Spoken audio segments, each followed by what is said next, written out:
नमस्कार, स्वागत है आपका बिहार समाचार में। इस वीडियो में हम बात करेंगे बिहार की अब तक की सभी बड़ी खबरों के बारे में। सभी खबरें आपके काम की और सिलेक्टेड हैं। तो आज की बड़ी खबरों पर बात करने से पहले आपसे एक छोटी सी अनुरोध है कि इस वीडियो को एक प्यारा सा लाइक बस कर दीजिएगा।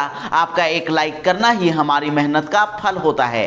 तो चलिए शुरुआत करते हैं आज की पहली बड़ी खबर से।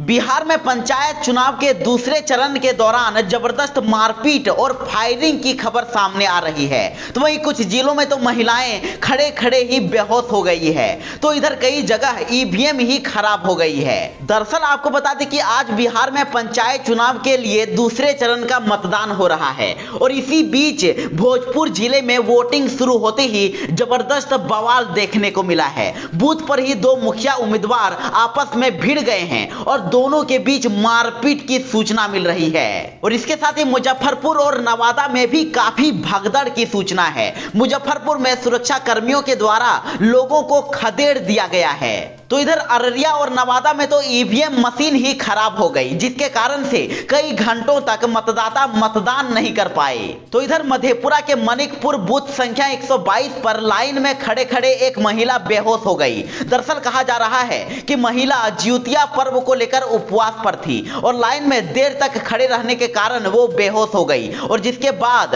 होश आने पर वह बगैर वोट डाले ही घर चली गई। तो इधर भोजपुर के तिलाट पंचायत के मोहन टोला बूथ पर ईवीएम खराब हो जाने के कारण आक्रोशित होकर लाइन में खड़ी करीब 70 महिलाएं बिना वोट दिए ही घर वापस लौट गई।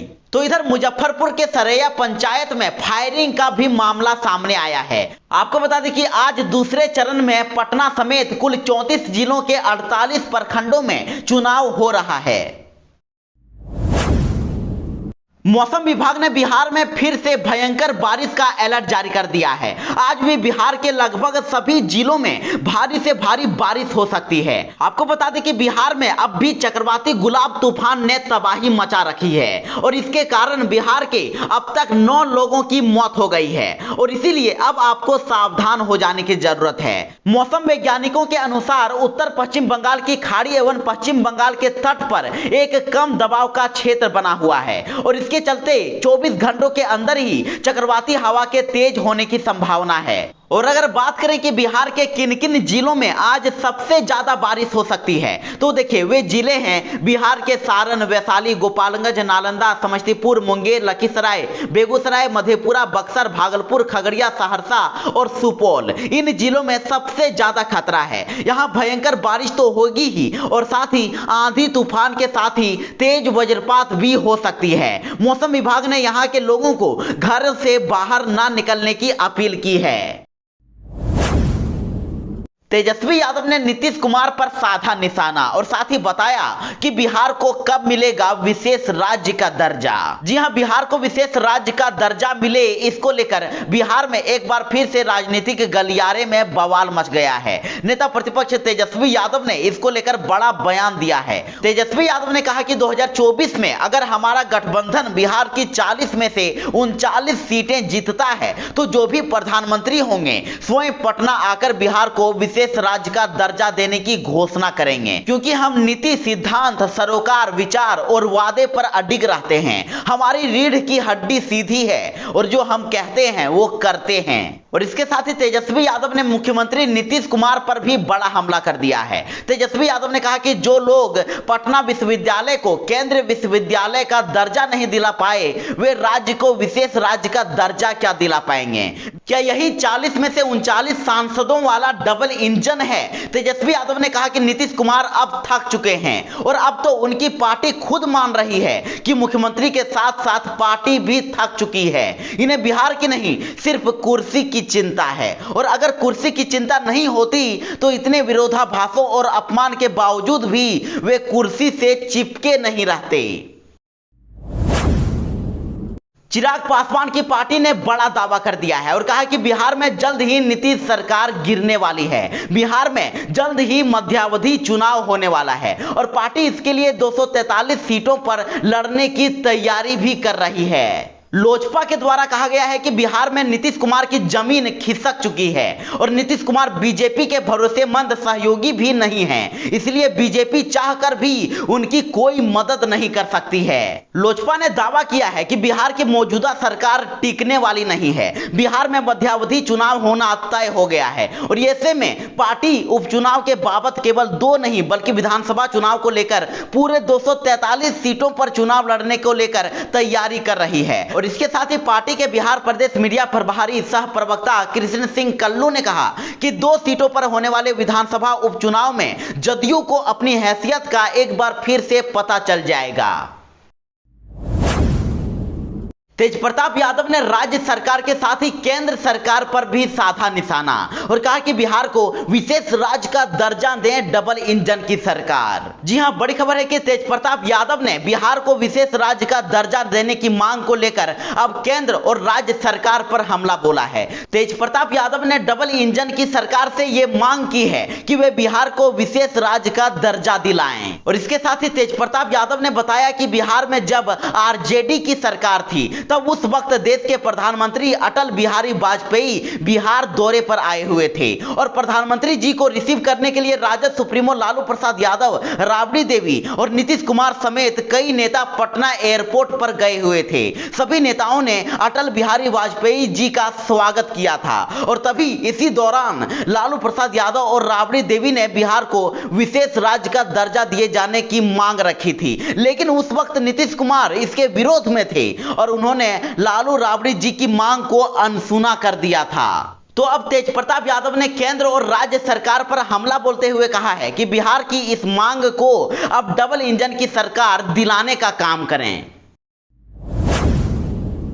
बिहार वालों के लिए बड़ी खबर, अब बेरोजगारों को नौकरी देने के लिए फिर से जिलों में शुरू होगा रोजगार मेला। जी हां, बड़ी खबर है कि बिहार के हर जिले में एक बार फिर से रोजगार मेला का आयोजन होने वाला है। जिला व प्रमंडल स्तर पर रोजगार मेला लगाने के लिए श्रम संसाधन विभाग में गंभीरता से मंथन हो रहा है। तो वहीं विभाग के अनुसार अभी 1 दिवसीय जॉब कैंप का आयोजन शुरू किया गया है और 1-2 जिलों में इसकी शुरुआत भी हो गई है। पंचायत चुनाव के कारण कुछ परेशानियां उत्पन्न हुई है, लेकिन जल्द ही सभी जिलों में जॉब कैंप का ऑनलाइन आयोजन शुरू कर दिया जाएगा। जॉब कैंप का आयोजन जिला प्रशासन की अनुमति और कोरोना की गाइडलाइन का पालन करते हुए किया जा रहा है और रोजगार मेला का भी आयोजन सरकार के स्तर पर निर्णय लिए जाने के बाद ही होगा। बिहार के स्कूलों में अब बच्चों को नाश्ता भी मिलेगा। मिड डे मील से पहले ब्रेकफास्ट देगी बिहार सरकार। जी हां, बिहार में पढ़ने वाले बच्चों के लिए बड़ी खबर है। बिहार के सरकारी स्कूलों में अब बच्चों को मिड डे मील के साथ ही नाश्ता भी दिया जाएगा। मध्याह्न भोजन योजना के अंतर्गत बच्चों को भोजन से पहले ब्रेकफास्ट दिया जाएगा और लगभग 1.5 करोड़ से अधिक बच्चों को इससे फायदा होगा। और इसके साथ ही बिहार का शिक्षा विभाग यूनिसेफ की मदद से सभी बच्चों की सेहत का सर्वेक्षण भी कराएगा। और साथ ही आपको बता दें कि इसके तहत अब सभी स्कूली बच्चों का हेल्थ कार्ड तैयार होगा और साथ ही उन्हें मध्याह्न भोजन के साथ सुबह का नाश्ता भी दिया जाएगा। ये नाश्ता प्री नर्सरी या प्राइमरी के बच्चों को मध्याह्न भोजन से पहले दिया जाएगा। तो वहीं ये नाश्ता स्कूल के किचन में नहीं बनेगा, बल्कि नाश्ता क्षेत्रीय स्वयंसेवी या महिला संगठनों की मदद से तैयार कराया जाएगा और ये पैक्ड फूड पोषण से भरपूर होगा।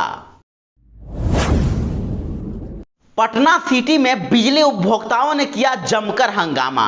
बिजली ऑफिस का किया घेराव और उसके बाद अशोक राजपथ को कर दिया जाम। विभाग पर मनमानी का लगाया आरोप। जी हां, बड़ी खबर है कि प्रीपेड स्मार्ट मीटर लगाए जाने और विद्युत विभाग की मनमानी से लेकर परेशान बिजली उपभोक्ताओं ने कल पटना सिटी के कटरा स्थित बिजली ऑफिस का घेराव कर दिया और इसके साथ ही जमकर प्रदर्शन और नारेबाजी भी की। इसी दौरान आक्रोशित माल सलामी और कटरा के नागरिकों ने अशोक राजपथ को पूरी तरह से जाम कर दिया और प्रीपेड मीटर को हटाने के लिए जमकर हंगामा मचाया। आपको बता दें कि आक्रोशित विद्युत उपभोक्ताओं का कहना था कि जबरन घर में घुसकर डरा धमकाकर पुराने बिजली के मीटर को उखाड़कर प्रीपेड स्मार्ट मीटर लगवाया जा रहा है और इस दौरान मनमाने ढंग से पैसे की भी वसूली की जा रही है। और जिन उपभोक्ताओं का 2000 रुपए बिजली बिल बकाया है उनसे 10,000 वसूला जा रहा है और जिन पर 14,000 बकाया है उनसे 38,000 रुपए बिजली बिल के तौर पर वसूला जा रहा है। आक्रोशित लोगों ने विद्युत विभाग पर मनमाने ढंग से पैसे वसूलने का आरोप लगाते हुए कहा है कि जनता की पैकेट से जबरदस्ती पैसे निकाला जा रहा है।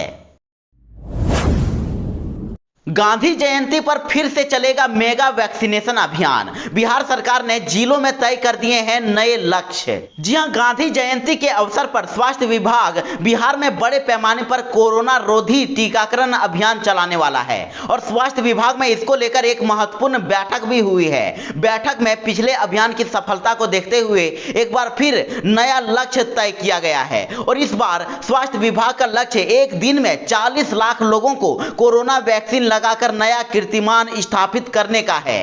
तो इधर स्वास्थ्य विभाग ने इस लक्ष्य को पाने के लिए अलग अलग जिलों को अलग अलग लक्ष्य दिया है और इस दौरान उत्कृष्ट कार्य करने वाले अधिकारियों और कर्मचारियों को विभाग सम्मानित भी करेगा। सभी को निर्देश दिया गया है कि कोई भी व्यक्ति टीकाकरण से वंचित नहीं रहे और इसको लेकर आज फोन कॉल करके लोगों को सूचित किया जाएगा। बिहार में कई नियोजित शिक्षकों की जाएगी नौकरी। नीतीश सरकार ने दे दिया है बड़ा आदेश।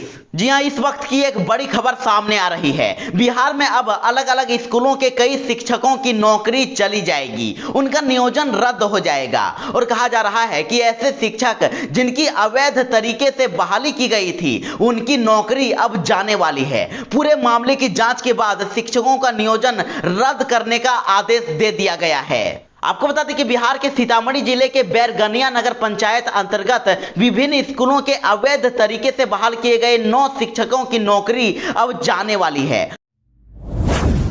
बिहार झारखंड के छात्र छात्राओं के लिए बड़ी खबर है। कर्मचारी चयन आयोग यानी कि एसएससी ने सिलेक्शन पोस्ट फेज 9 की भर्ती 2021 के लिए आवेदनों की मांग की है। तो ऐसे में अब इच्छुक उम्मीदवार आयोग की वेबसाइट ssc.nic.in पर जाकर 25 अक्टूबर 2021 या उससे पहले ऑनलाइन आवेदन कर सकते हैं। तो वहीं एसएससी फेज 9 की भर्ती परीक्षा जनवरी या फरवरी 2022 में हो सकती है और इससे कुल 3,261 रिक्तियों को भरा जाएगा।